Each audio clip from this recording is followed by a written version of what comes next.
కలలు కనేవాడు. యాకోబుకు 12 మంది కుమారులు. కాని అందరిలో యోసేపును ఎక్కువగా ప్రేమించాడు. యోసేపుకు ప్రత్యేకమైన రంగురంగుల చొక్కాని ఇచ్చాడు. యోసేపు సహోదరులకు అతనంటే అసూయ. వారు అతనిని ద్వేషించారు. యోసేపుకు ప్రత్యేకమైన కలలు వచ్చేవి.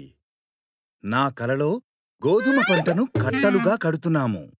అప్పుడు మీ కట్టలు నా కట్టకు మ్రొక్కాయి అని చెప్పాడు. యోసేపును తన అన్నలు ఇంకా ద్వేషించారు. యోసేపుకు మరో కల వచ్చింది. సూర్యుడు, చంద్రుడు మరియు 11 నక్షత్రాలు నాకు మ్రొక్కాయి అని అన్నాడు. మామీద పరిపాలన చేస్తామని చెబుతున్నావా అని తన తండ్రి సహోదరులు సణుగుకున్నారు.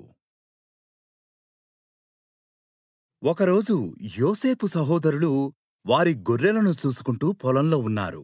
వారిని చూడటానికి యోసేపు రావడం వారు చూశారు.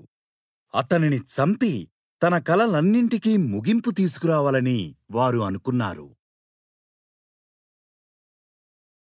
మన సహోదరుణ్ణి చంపడం తప్పు, ఇక్కడ ఖాళీబావిలో పడవేద్దాం అని రూబేను అన్నాడు. వారు యోసేపు రంగుల అంగీని చింపివేసి అతనిని బావిలో పడవేశారు. ఇష్మాయేలీయులు ఐగుప్తుకు వెళ్లే ఆ దారిలో వచ్చారు. యోసేపును ఈ ఇష్మాయేలీయులకు బానిసగా అమ్మివేద్దాం అని యూదా సలహా ఇచ్చాడు.